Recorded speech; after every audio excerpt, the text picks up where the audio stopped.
Hi, friends, Ray here. Today we're diving into 4 persistent myths about early childhood education, and we're going to debunk them one by one.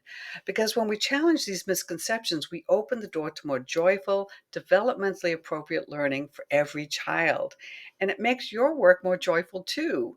Let's start with the idea that earlier is better. You've probably heard it before, parents rushing to enroll toddlers in academic programs, wanting to know how soon they'll read and write. They're worried their children will fall behind if they don't start early. But here's the truth: earlier isn't always better. In fact, it can be quite harmful.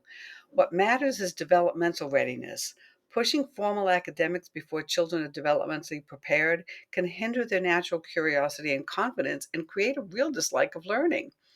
Educator Jane Healy has said that when you start something before the brain is ready, you've got trouble.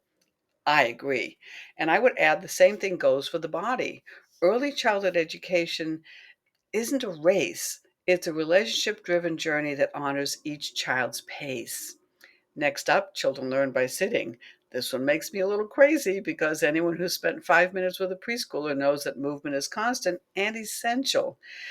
Young children learn through doing. They build knowledge by using all of their senses and physically experiencing concepts. Sitting still might look like learning to adults, but for kids, active engagement is where the magic happens.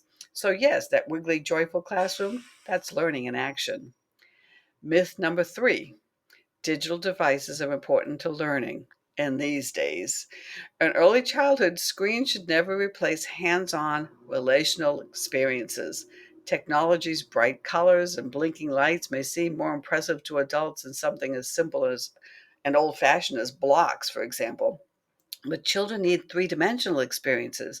They need real world interactions to develop language, empathy, and executive function. No app can replicate the richness of a shared story, a messy sensory bin, or a spontaneous game of pretend.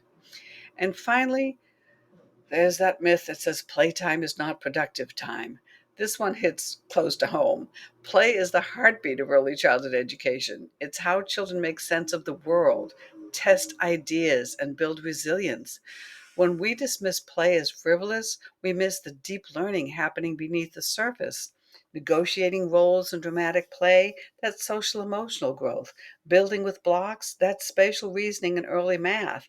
Play is not a break from learning, it is learning.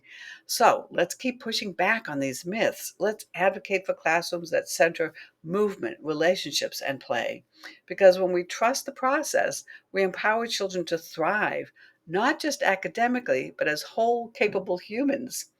Thanks for watching. If this resonated with you, share it with a fellow educator or parent, please. Let's keep the conversation going and keep championing what truly matters in early childhood.